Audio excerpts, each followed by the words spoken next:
So if you are using Windows computer, then you can see this is the symbol of Ferry, and this video we are showing how to create this Ferry symbol using keyboard shortcut.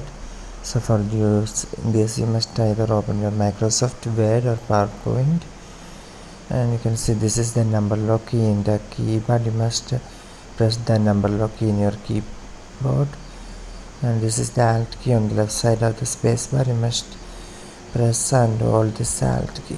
After that you must type here 9972. Then you can release your finger from this Alt key. So you can see this symbol have been arrived. Okay, once again I repeat the keyboard shortcut for Ferry symbol Alt 9972. For more videos like this, you can subscribe Engineers Online.